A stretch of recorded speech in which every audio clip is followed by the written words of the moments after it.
Let's look at the things that you need to know about the engines during normal operation.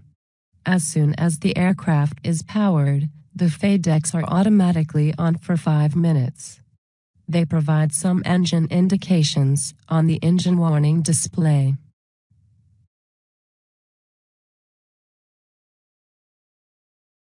After 5 minutes, the FADECs shut down automatically, and all the engine indications change from normal to amber.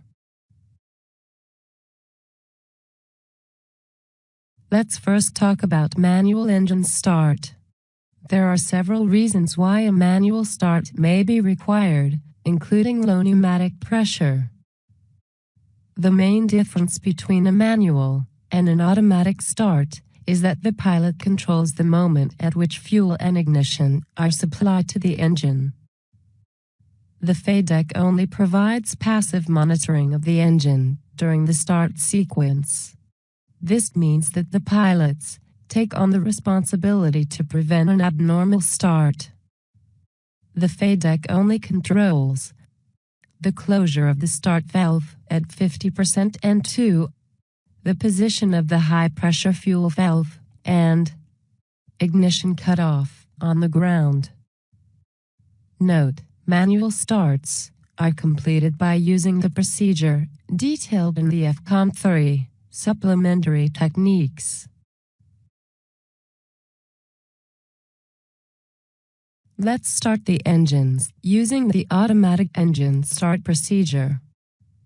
During the cockpit preparation, you checked that the thrust levers are in the idle position. This is to prevent excessive thrust at engine start. During the start sequence, all the engine parameters are monitored, controlled and protected by the FADECs. A PU is running. In order to start the engines, the engine mode selector must first be switched to ignition start. Start the engines.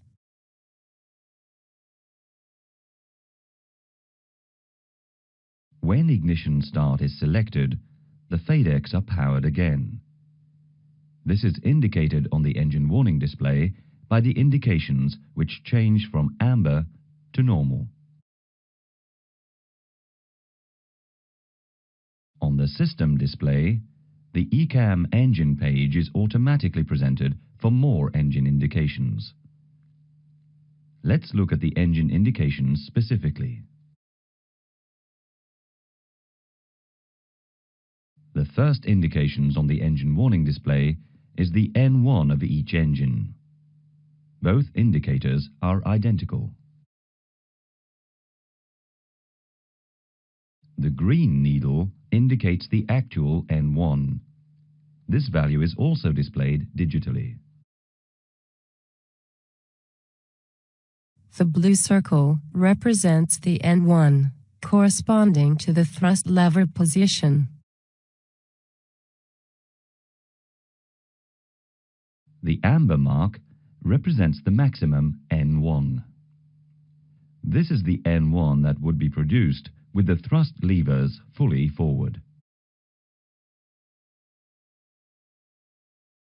The beginning of the red area represents the max permissible N1. The rest of the arc represents the exceedance area.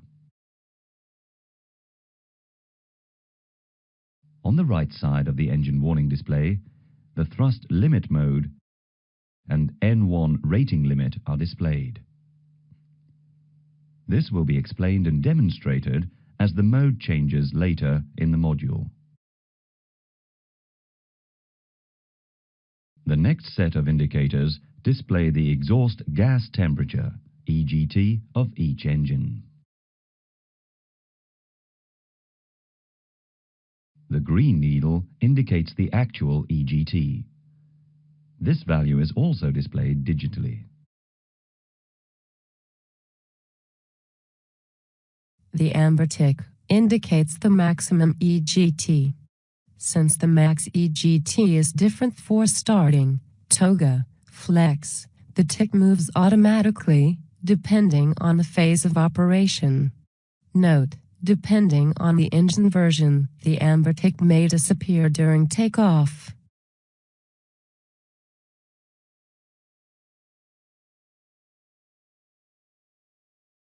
The N2 indication is only displayed digitally.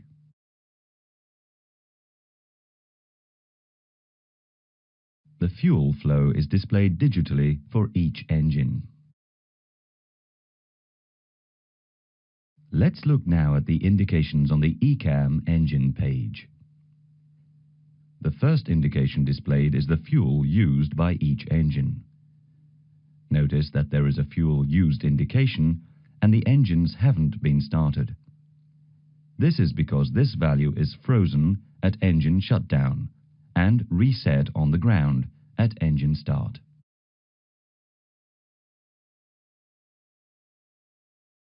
The next indications are the engine oil quantity, the oil pressure, and the oil temperature.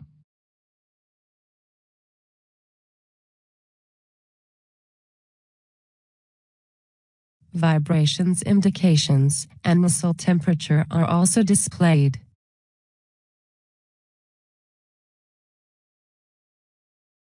There are additional indications displayed during engine start on the ground.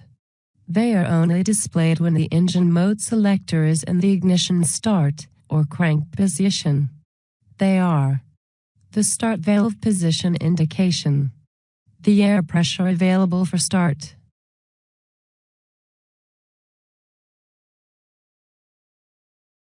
We will start the engines using the available APU bleed as indicated on the memo and the pressure indication at the bottom of the system display.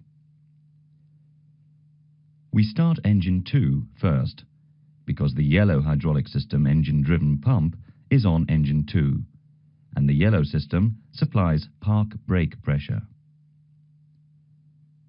Switch on engine 2.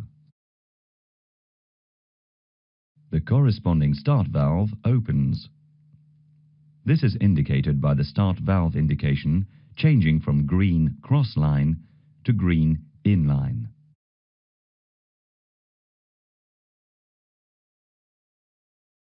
The fuel used is reset to 0.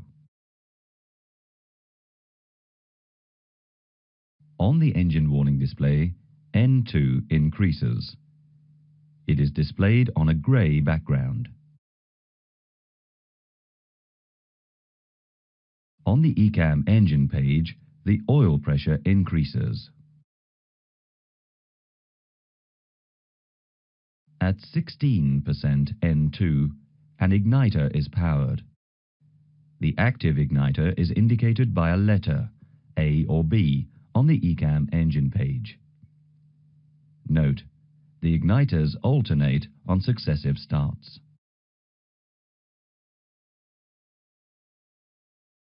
At 22% N2, the fuel starts to flow. We can see the indication on the engine warning display.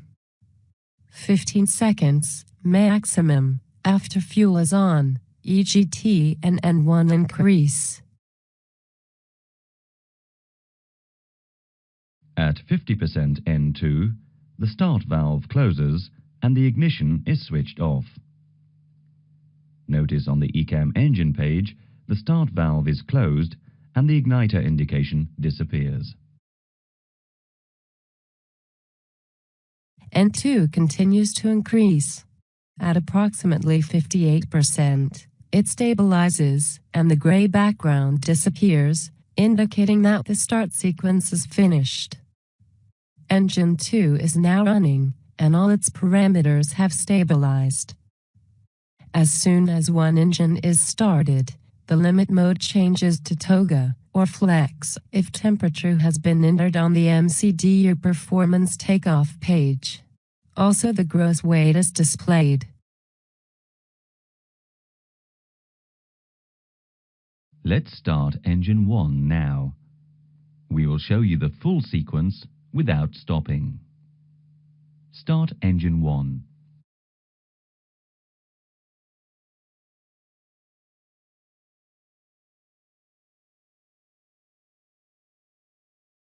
Start valve opens. Fuel used is reset. N2 increases.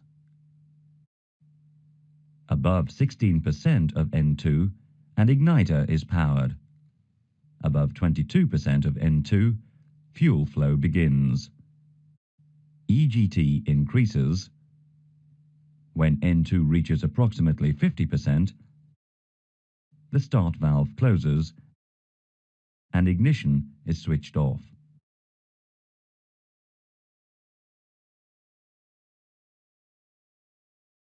At about 58%, N2 stabilizes and the grey background disappears, indicating that the engine 1 start sequence is finished. For both engines, all parameters have stabilized.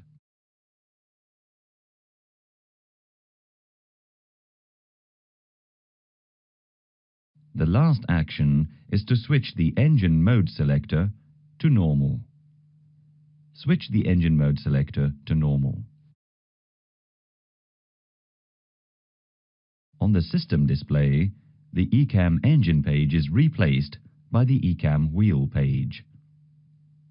Note, after start, to avoid thermal shock, it is recommended that the engines are operated at or near idle for at least 2 minutes.